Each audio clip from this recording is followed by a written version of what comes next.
Hello, in this session, we're going to be talking about cyber terrorism, what it means, and what implications does it have. We will also discuss at least one or two examples of certain cyber terrorist attacks, or at least the ones that have been purported to be cyber terrorist attacks. To begin with, there's a lot of misinterpretation in the definition of what cyber terrorism is. The word consisting of the familiar cyber and less familiar terrorism makes it cyber terrorism. While cyber is anything that relates to or tool or trade, terrorism by nature is difficult to define. Even the US government cannot really agree on one single definition. The old maxim, however, is that one man's terrorist is another man's freedom fighter. Um, and that is still valid today. What one country, one society might term something as a terrorist activity, someone else might actually call them freedom fighters. It really depends upon the perspective that people adopt. And from a cyber terrorism perspective, we are in particular referring to the use of technology, the use of the internet to undertake terrorist activities and terrorize people, terrorize societies, and terrorize countries. And that really is a challenge today because of the interconnectedness of the computing worlds. So there is a degree of understanding of the meanings of cyberterrorism, either from the popular media or other secondary sources or even personal experiences. However, when we talk to the specialists, they use a different definition of the meaning. Cyberterrorism for them, as well as contemporary terrorism for that matter, may it be bioterrorism or chemical terrorism, appears as a mixture of words, terrorism, and a meaning of the area of its application.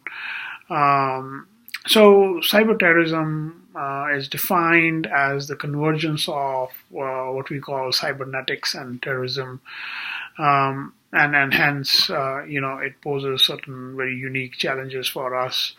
Um, there's a renowned security author, Dorothy Denning, and she defines cyberterrorism as an unlawful act and threats of attack against computers, networks, and the information that is stored therein when it is done to intimidate or coerce a government or its people in furtherance of some political or other social objectives.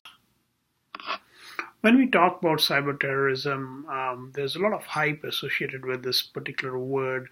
But the question that always arises, and I often get asked, is how real is the threat that cyber terrorism poses? Because most critical infrastructure, at least in the Western societies, is networked through computers, the potential threat from cyber terrorism is and surely is very alarming. Hackers, although not motivated by the same goals that inspire terrorists, have time and again demonstrated that individuals can gain access to sensitive information and to the operation of crucial services. Terrorists, at least in theory, could thus follow the hacker's lead and then, having broken into the government and private computer systems, cripple or at least disable the military, financial, and other service sectors of advanced economies.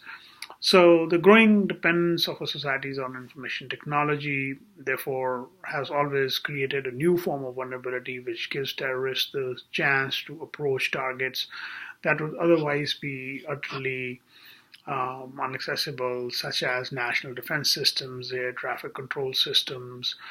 The more technologically developed countries, the more the vulnerability, and hence they are a bigger target for cyber attacks to the infrastructure as well. And it's a growing concern because critical infrastructure is so important for running a country. And when anybody attacks that critical infrastructure, we are always worried about electricity being delivered, medical services being delivered, water being delivered in a timely manner, because all these things are, of course, um, connected, and our society is dependent on them, and increasingly more so as well.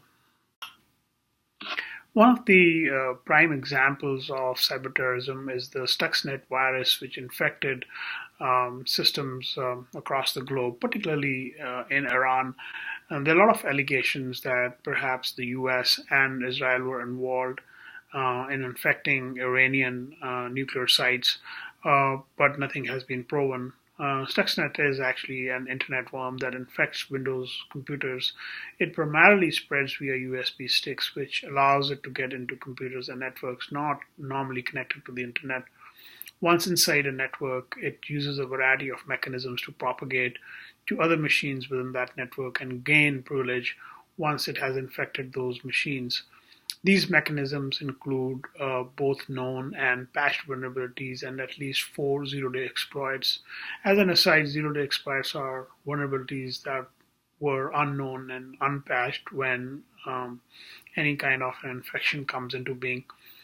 Stuxnet doesn't actually do anything to those infected Windows computers because they are not the real target. What Stuxnet really looks for is a particular model of programmable logic controller which is made by Siemens. Stuxnet doesn't actually do anything to those infected Windows computers because they are not the real target. What Stuxnet looks for is a particular model of programmable logic controller, or commonly referred to as PLC, which is made by Siemens. Most of the press refers to these as SCADA systems, which is technically incorrect.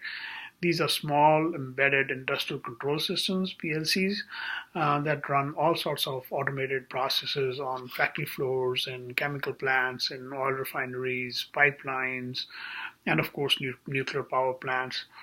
These PLCs are often controlled by computers, and Stuxnet looks for this Siemens one particular controller, which is the SMATIC WinCC Step 7 controller software.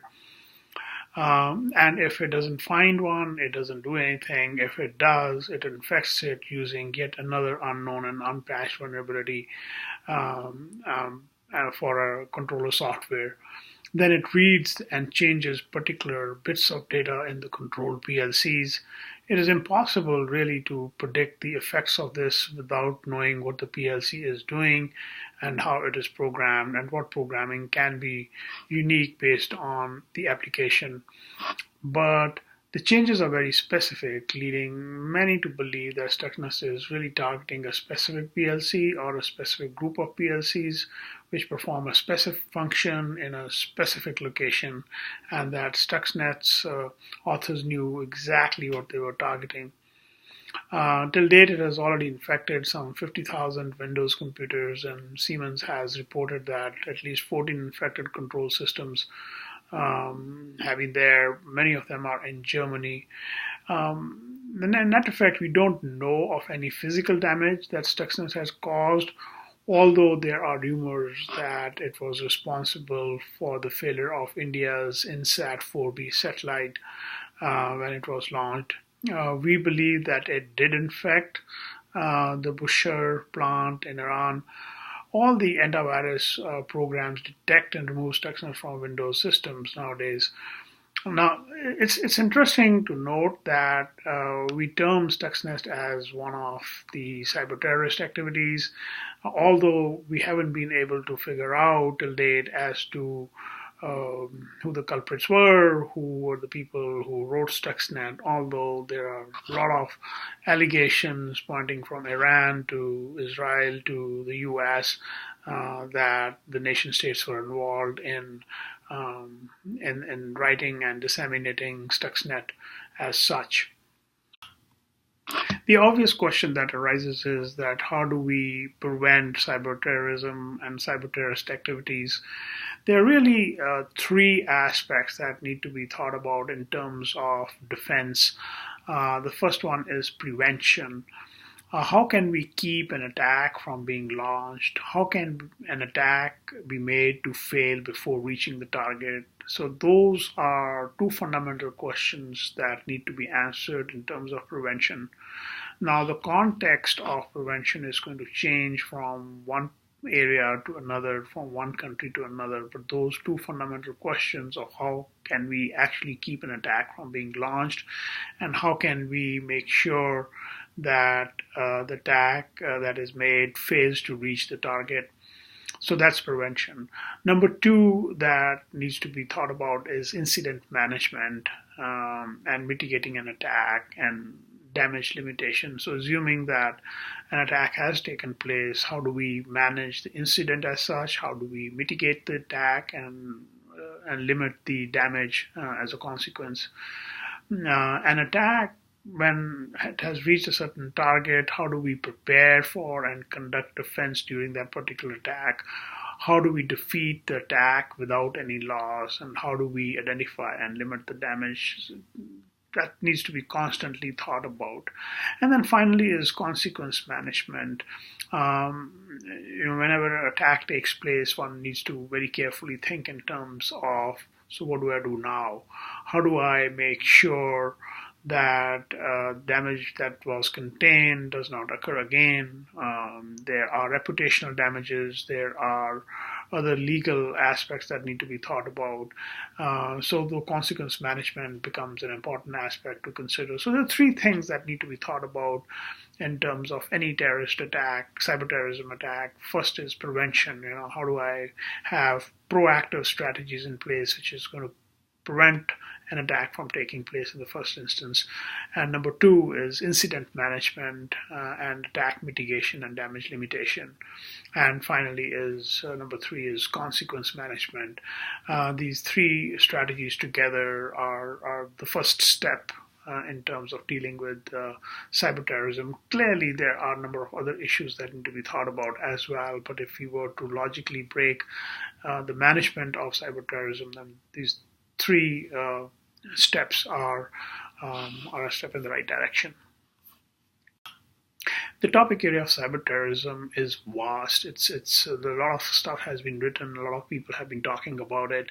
I hope you enjoyed this session. I have tried to share some fundamental concepts related to cyber terrorism, particularly giving you one example of Stuxnet viruses as well. And I hope that there's some useful conversation around this very important topic area of cyber terrorism, because this is a menace in our society today, and it's of utmost importance for us to make sure that strategies, business processes, and processes in general ethics and societies exist which are going to prevent any cyber terrorist activity from taking place in our society.